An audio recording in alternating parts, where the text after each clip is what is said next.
In this episode, I share with you the pros and the cons of dealing with online mortgage lenders.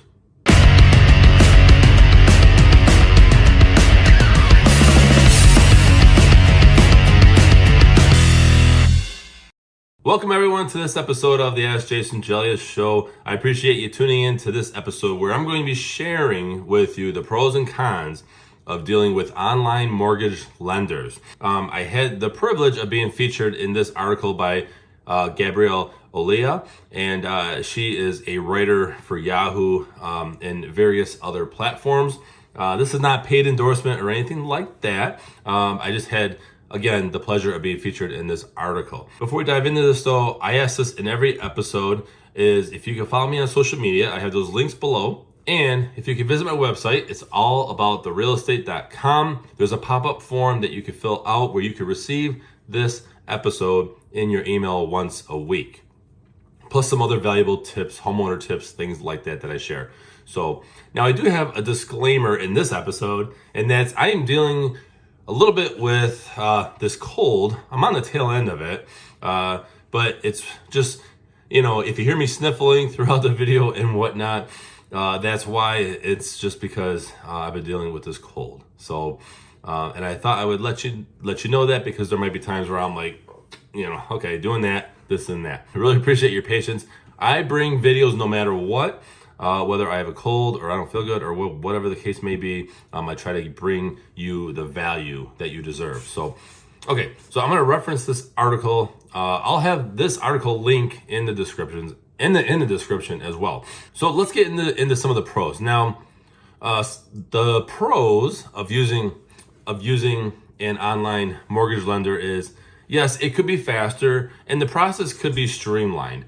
Online lenders only have technology that they rely on, right? They don't meet you in person. They don't get you, signing documents face to face. So it can be easier and it can be more streamlined, of course. And many times they don't have walk-in branches. Although walk-in branches for banking, they're really starting to go away as more and more people are doing online banking and things like that. But you have to be comfortable with e-signing, which I think is, to be frank, e-signing is a great thing. It saves a lot of time and effort. Another pro is you may get lower rates. There is a possibility that they will be able to get you a lower rate because they don't have that physical, or rather multiple branches out there like some mainstream banks. They may have a corporate office, but many times they're just online based, right? And sometimes online lenders charge less and have fewer fees. Another pro is it can be easier to get approved. So when you're looking at, certain programs, FHA, VA, USDA, right? Those tend to have a little more involved to the process. Not that much though, quite honestly, not like years ago. But, they can essentially get you approved a little bit faster. Now, with some pros, I want to share with you the cons, okay? There's always cons with some pros, unfortunately. So one of the cons is you may not qualify for that advertised low rate. Now, this could happen at any bank, right? You see a commercial where they say, mortgage loans or auto loan rates, whatever loan rate, starting at, 2.99, right? And then it's based on your credit. So that's their best rate that they're advertising. And sometimes that advertised rate comes with, you putting more money down, like you paying a point or two to get that rate. So you got to really watch out for that. So you may not qualify for the advertised low rates. Usually it's for the well qualified applicants. This is a huge con in my book. You lack the convenience of having a human contact. So if something goes wrong, you have to call customer service. You don't really have a dedicated loan rep working with you, advising you through the process. They're just kind of, okay, you're dealing with an automated system. And they typically have customer service, but you may be on hold for a while. You probably got to dial an 800 number, all that fun stuff. Okay, so this article points out that, the home buying process is stressful enough. You can't really help that because it's the largest purchase in most people's lives. And so it's going to be a little bit stressful. And then plus throw in the factor of moving and things like that. So if you're dealing with an online lender, you're not going to have that face-to-face where you can say, hey Jane, hey Jill, whoever, hey Mark, what do you need from me? Okay, and then it's, face-to-face or over the phone, and you get them directly. So online lenders may be less secure.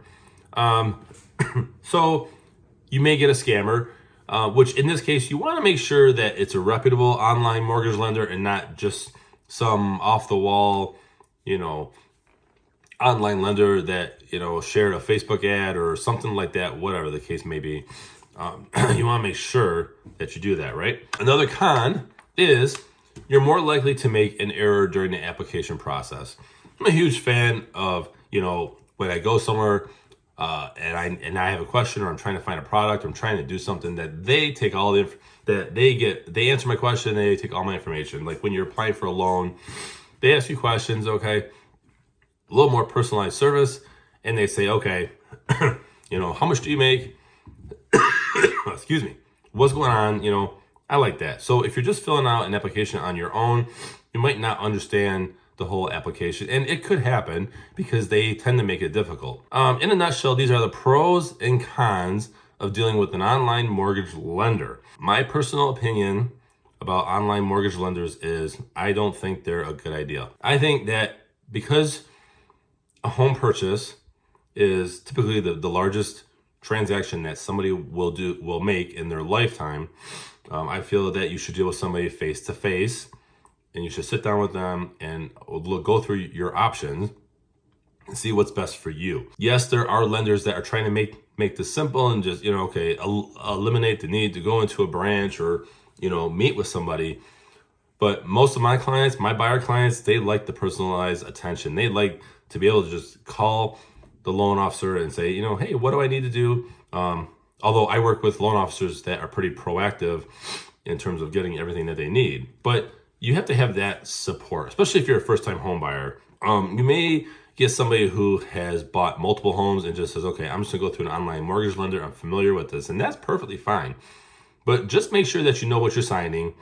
And if you have to, get, real estate attorney involved to review the documents. So I hope you enjoyed this episode of the Ask Jason Gelios show.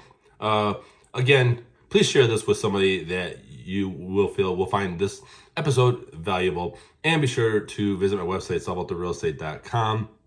Fill out my pop-up form to receive this in your email once a week with some other tips. And I appreciate your patience with my cold here. But I really wanted to get this episode out to you. And hopefully you found it valuable. So once again, Jason Gelios, Michigan Realtor, and I hope you have a great day. Thanks everyone for watching this episode of the Ask Jason Gelios show. Be sure to visit the links in the description below to pick up your copy of my real estate book, Think Like a Realtor. It's a little book about buying and selling residential real estate through the eyes of a realtor. It's real world advice, tips, whether you're a new agent in the business or you are a home buyer or even looking to sell a home. This is great advice. So I really appreciate it if you guys visit those links, pick up your copy, and go ahead and share a review, good or bad, if you like it, if you hate it, okay? But get your copy today. Thank you.